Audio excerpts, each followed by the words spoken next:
यूपीडा के मीडिया सलाहकार दुर्गेश उपाध्याय अपने पैतृक गांव शेरपुर पहुंचे तो लोगों ने उनका जोरदार स्वागत किया। इस मौके पर आपको बता दें कि दुर्गेश उपाध्याय ने शेरपुर से वाराणसी की नई बस सेवा की शुरुआत की। इस मौके पर सहारा समय संवाददाता सुशील तिवारी ने यूपीडा के मीडिया सलाहकार दुर्गेश उपाध्याय से खास बातचीत की है। क्या कुछ कहा, आइए आपको सुनाते हैं। यूपीडा उत्तर प्रदेश के मीडिया सलाहकार दुर्गेश उपाध्याय जी के साथ एक खास मुलाकात। सहारा न्यूज नेटवर्क में आपका बहुत बहुत स्वागत। जी बहुत बहुत धन्यवाद सर, सबसे पहले शेरपुर से बनारस में नई बस की शुरुआत आपने की। मैं जानना चाहूंगा, जो गाजीपुर जिले के लोग हैं अब से आप जुड़े हैं, मैं चाहूंगा लोगों को आप अवगत करवाएं। देखिए, आज शेरपुर कलां जो कि मोहम्मदाबाद तहसील का हम लोगों का गांव है, यहाँ से पुरानी एक रोडवेज की बस चला करती थी, लेकिन काफ़ी उसकी स्थिति जर्जर थी। तो मैं पिछले दिनों माननीय परिवहन मंत्री जी जो हैं श्री दयाशंकर सिंह जी, उनसे मैं मिला और ये उनका बहुत आशीर्वाद रहा और उनका सहयोग रहा। उन्होंने जो है एक नई बस देने का वादा किया और उन्होंने संबंधित अधिकारियों को निर्देशित भी किया।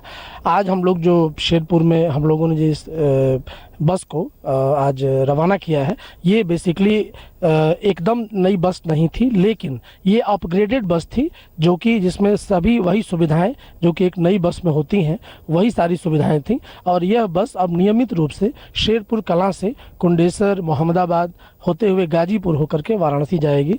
तो ये एक बहुत बड़ा हम लोगों का ऐतिहासिक गांव है, अष्ट शहीदों का गांव है। 1942 के आंदोलन में यहाँ से 8 शहीद हुए थे और पूरे जनपद में बहुत ही चर्चित गांव है हमारा शेरपुर।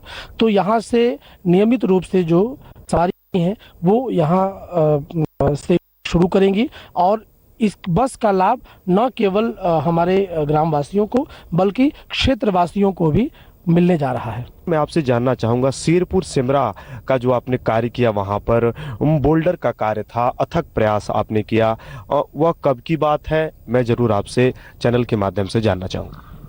देखिए, जो हमारा ऐतिहासिक गांव है वो गंगा नदी के किनारे बसा हुआ है और पिछले कुछ सालों से, पिछले करीब 1.5 दशकों से गंगा का कटान काफ़ी ज़्यादा हुआ और वो जब कटान इस स्तर तक गया कि जो हमारा सेमरा गांव जो कि शेरपुर का ही एक जो है भाग है, वो उसका बहुत बड़ा हिस्सा गंगा नदी में समाहित हो गया। बहुत सारे लोगों में बेचैनी थी, बहुत सारे जो परिवार थे वो यहाँ से उनको जाना पड़ा, उनकी परिसंपत्तियाँ हो गई, के खेत खलिहान, उनके घर बार उजड़ गए। तो मेरे मन में हमेशा से पीड़ा रहती थी और हम लोगों की, मुझे ये बताते हुए खुशी है कि हम लोगों की जो वर्तमान सरकार है वो इतनी संवेदनशील है कि उनका हमेशा ऐसे गांव जो कि जहां आबादी प्रभावित हो रही हो या खेती की ज़मीन अगर जा रही हो गंगा नदी में कटान के जरिए, तो उसको कैसे रोका जाए, इस पर सरकार एक मुहिम चल रही है।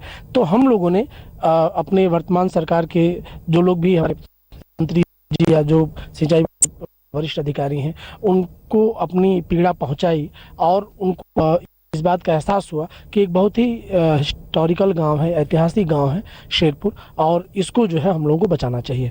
तो इसमें हम लोगों ने प्रयास किया। इसमें जो है तत्कालीन माननीय सिंचाई मंत्री डॉक्टर महेंद्र सिंह जी का बहुत बड़ा योगदान रहा। उन्होंने हम लोगों को की 2 परियोजनाओं को स्वीकृत कराया और उसी का नतीजा रहा कि जो है वहाँ पर गंगा कटान को रोकने के लिए जो है वहाँ पर बोल्डर पिचिंग के माध्यम से काफ़ी अच्छा काम हो गया है। थोड़ा सा कुछ काम बचा है जिसके लिए हम लोग कोशिश कर रहे हैं कि जल्द से जल्द वो भी परियोजना को हम लोग सरकार से ले आएँ और गांव जो इतना एक बड़ा और ऐतिहासिक गांव है, जिसकी अपनी एक संस्कृति है, एक अपना इतिहास है, उसको हम लोग बचाएं। दोस्तों, समाज के कार्य से जुड़े रहे एक उत्तर प्रदेश मीडिया सलाहकार जी के साथ। इतना समय देने के लिए आपका बहुत बहुत धन्यवाद। जी, आपका भी बहुत बहुत धन्यवाद।